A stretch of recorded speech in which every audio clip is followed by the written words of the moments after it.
పార్లమెంటులో అమిత్ షా ప్రజల సమస్యల గురించి మాట్లాడకుండా అంబేద్కర్ ఏమైనా దేవుడా?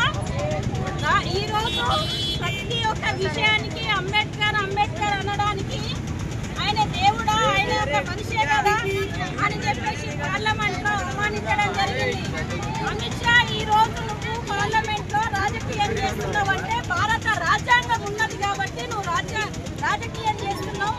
ఆ రాజ్యాంగాన్ని రాయడానికి తన జీవితాన్ని త్యాగం చేసి తన కుటుంబాన్ని కూడా పట్టించుకోకుండా తను ఎదుర్కొన్న సమస్యలను దృష్టిలో పట్టుకొని ఈ భారతదేశంలో ఎస్సీ, ఎస్టీ, బీసీ, మైనార్టీలు, మహిళలు ఏ రకమైన సమస్యలు ఎదుర్కొంటున్నారో వాటిని దృష్టిలో పెట్టుకొని రానున్న కాలంలో భారతదేశపు భవిష్యత్తు బాగుండాలంటే ఈ రాజ్యాంగం అవసరం అని చెప్పేసి రాసి మన భారతదేశానికి అందించినటువంటి భారత రత్న అంబేద్కర్ని నువ్వు అవమానపరిచినావు. కనీసం ఆయన గురించి మాట్లాడే అర్హత కూడా నీకు లేదని మేము చెప్తున్నాం. ఎందుకు అంటే మీరు మాట మాట్లాడితే రాముడు దేవుడు అని మాట్లాడతారు, దాన్ని మేము తప్పుపట్టము. కానీ మీరు ఎక్కడైతే ఉన్నారో, ఎక్కడైతే మీ ముఖ్యమంత్రులు ఉన్నారో, ఎమ్మెల్యేలు, ఎంపీలు ఉన్నారో అక్కడక్కడ అనేక మహిళలపై అత్యాచారాలు, దాడులు విపరీతంగా పెరిగినాయి.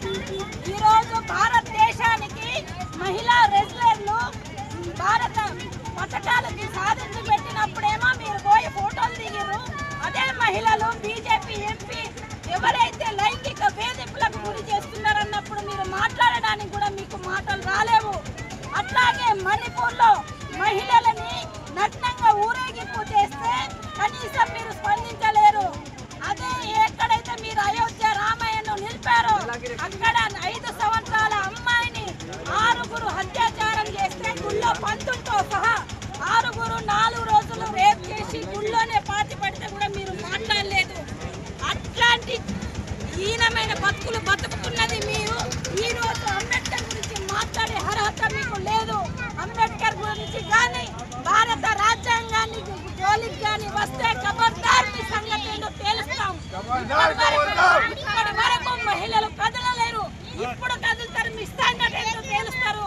నోరు అదుపులో పెట్టుకొని ఇంకొకసారి అంబేద్కర్ గారి గురించి కానీ భారత రాజ్యాంగం గురించి కానీ మాట్లాడే అర్హత మీకు లేదని చెప్పేసి హెచ్చరిస్తా ఉన్నాం హైదరాబాద్ మహిళా సంఘంగా. అందరికీ హాయ్, నేను మీ నిరుపమ్ని. Please subscribe to KV9 news. Like చేయండి, షేర్ చేయండి, మా మిత్రుల్ని ఆశించండి. Thank you.